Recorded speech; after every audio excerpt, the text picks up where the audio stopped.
एक good news ये है कि अब अपने चैनल पर ग्रेजुएशन और पोस्ट ग्रेजुएशन यानी कि बीए और एमए का कंप्लीट कोर्स अवेलेबल है।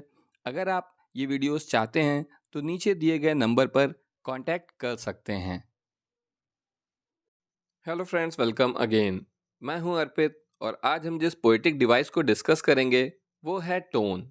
तो आइए चलिए शुरू करते हैं।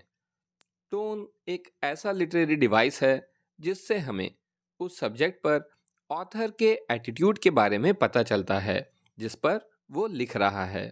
टोन से हम ये भी जान सकते हैं कि ऑथर्स अपनी इंटेंडेड ऑडियंस के बारे में कैसा महसूस करते हैं। टोन रीडर को प्रभावित करती है कि वो किसी सब्जेक्ट और नैरेटर के एटीट्यूड को किस तरह से इंटरप्रेट करता है।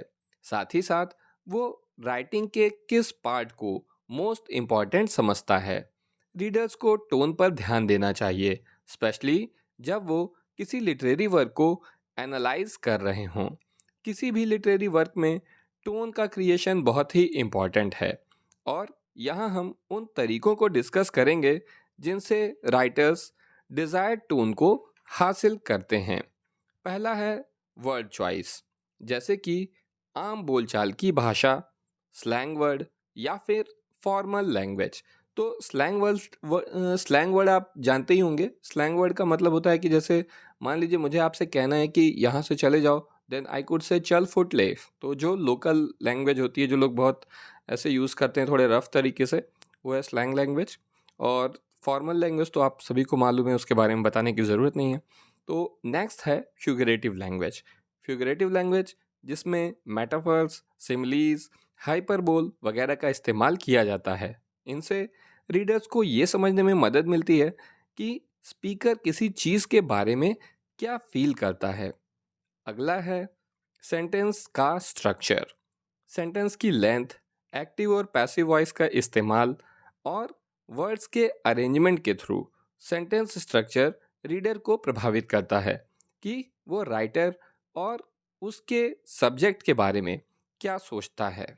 अब हम टोन के कुछ एग्जाम्पल्स देख लेते हैं। तो देखिए आपके स्क्रीन पर यहाँ पर टोटल 12 एग्जाम्पल्स हैं। हालांकि टोन बहुत तरीके की हो सकती है, लेकिन यहाँ पर मोस्ट कॉमन एग्जाम्पल हैं। तो इसमें कौन कौन सी टोन है?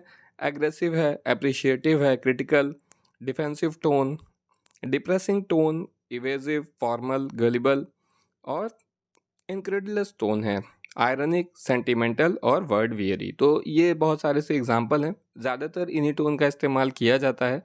इसके बाद हम सबसे आखिर में देखेंगे टोन के फंक्शंस को, कि टोन से क्या होता है।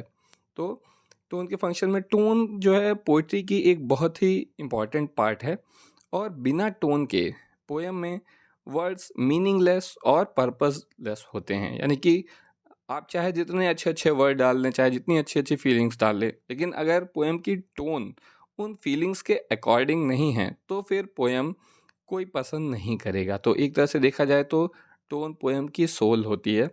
और उम्मीद है कि आप अच्छी तरह से समझ गए होंगे टोन का इम्पोर्टेंस और क्या होती है टोन। तो आज के लिए बस इतना ही। Thank you.